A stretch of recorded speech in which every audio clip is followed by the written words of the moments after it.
क्या आपने कभी मौत की गंध और माँ की ममता को एक साथ महसूस किया है? अस्पताल वाली एक दुनिया जहाँ एक बच्चा खिलौनों से नहीं बल्कि जीवन की विभत्स सच्चाइयों और मौत के करीब से गुजरते हादसों से बड़ा होता है। ये लखीसराय से मुंगेर के बीच गंगापथ की कहानी है, जहाँ अस्पताल का स्टाफ क्वार्टर ही लेखक का पूरा ब्रह्मांड था।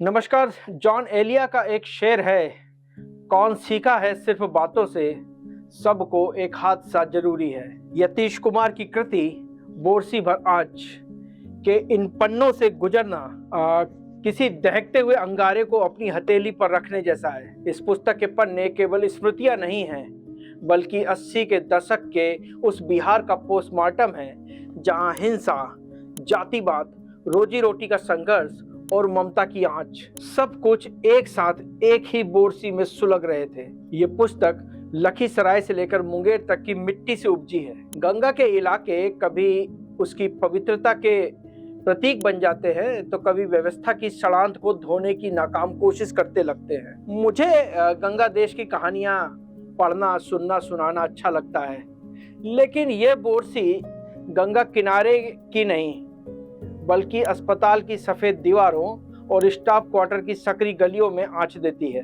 और सारा संघर्ष इस बोरसी को जलाए रखने का है।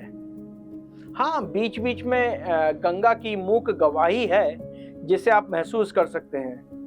किताब का केंद्र वह सरकारी अस्पताल है जहां लाशों का आना जाना अक्सर होता रहता है। लेखक ने क्वार्टर की छत से नीचे लाशों का काफिला और सफेद कफन को चांदनी रात में बिछा देखा है। यह पोस्टमार्टम केवल एक मेडिकल प्रक्रिया नहीं है, बल्कि एक विभत्स तांडव की तरह आता है। ऐसा वक्त आता है जहां डॉक्टर लोहार में तब्दील हो जाता है और छेनी हथौड़ी से इंसानी जिस्म के मायने बदल दिए जाते हैं। लेखक का बचपन इसी खौफनाक यथार्थ की छाया में परवान चढ़ा, जहां मौत एक मैस है जिसे बस साफ करना है। वैसे अच्छे बुरे अनुभवों के बीच अस्पताल एक पाठशाला बनकर भी उभरता है। ट्रेन में आग लगने का वो मंजर और जख्मी लोगों की सेवा में जुटी स्टाफ क्वार्टर की वह सामूहिकता बताती है कि मानवता बड़े संकट में ही खिलती है।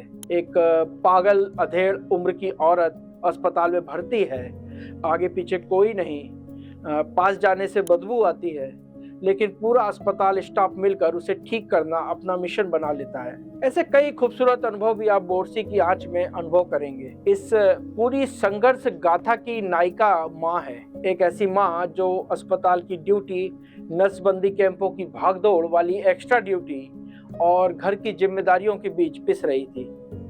3 बच्चों को अकेले पालना और अस्पताल की नीरस गंध के बीच अपनी गरिमा बचाए रखना, ये माँ के उस किरदार को गढ़ता है जिसे लेखक ने सुरक्षा कवच माना है। माँ की उंगली पकड़ना यतीश के लिए उस दुनिया में टिके रहने का इकलौता मंत्र था जहाँ चारों ओर अनिश्चितता थी। यतीश कुमार ने अस्पताल के भीतर व्याप्त उस सूक्ष्म लेकिन गहरे जातिवाद को बखूबी पकड़ा है। वह जातिवाद स्टाफ क्वार्टर के रिश्तों को तय करता है। ऊंची और नीची जातियों के बीच का संघर्ष अस्पताल के ऑपरेशन कक्ष से लेकर बच्चों के खेल के मैदान तक फैला हुआ था। डॉक्टर सिंह का अनुशासन और उर्मिला डॉक्टर का मां के प्रति सहयोगात्मक व्यवहार उस दौर के सामाजिक ताने बाने की जटिलता को दर्शाता है। बीच बीच में गंगा का जिक्र आता रहता है जो बताता है कि जीवन बहता रहता है इस अराजक इलाके में भी, जहां गिद्धेश्वर के जंगलों में नक्सली थे और रेल पुलों पर बाहुबलियों का खौफ। बाहुबलियों का आपसी टकराव और उनका अस्पताल आना जाना और उनके भय का गौरव गान, उनके होने का गौरव गान असहाय थोड़ा ज्यादा ही करता है ये सारी चीजों को। ऐसा ही एक नाम आता है प्रकाश सिंह का। प्रकाश सिंह जैसा खौफ का नाम कई जगह लेखक के लिए भरोसे का नाम बन जाता है। कुछ कुछ हनुमान चालीसा टाइप। एक बार मुंगेर से लखीसराय लौटते हुए लगातार हुए हादसे, चेन ऑफ हादसा उनसे गुजरता हुआ लेखक, विश्वास मानिए पतली पिन के चार्जर की बाद वाली जनरेशन उस अनुभव को सोच भी नहीं सकती। गंगा की लहरों में जब सूस करवट लेती है, सूस यानी गंगा डॉल्फिन, तो लगता है कि सब शांत है। पर क्या वाकई? बोरसी भर आँच को राधा कृष्ण प्रकाशन ने छापा है। यह पुस्तक आपके भीतर कुछ बदल देगी। हस्तीमल हस्ती का शेर है ना, कुछ और सबक हमको जमाने ने सिखाए, कुछ और सबक हमने किताबों में पढ़े थे। आपको किताब और किनारा कैसा लगता है, कमेंट करके बताइएगा, और यह भी कि आप किस किताब पर समीक्षा चाहते हैं। नमस्कार।